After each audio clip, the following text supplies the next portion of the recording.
Here's how to enable network bridging on LDPlayer. Open LDPlayer and click the gear icon to open settings for your active emulator instance.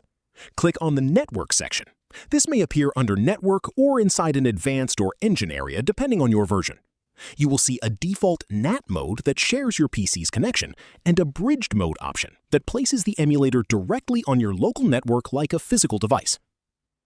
Turn on network bridging using the toggle or checkbox. If LDPlayer detects multiple network adapters, it may ask which one to bridge through. Select the adapter you actively use for internet access for the most reliable connection.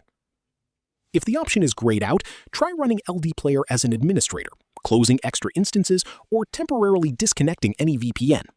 Approve any Windows prompts asking to create a virtual network adapter.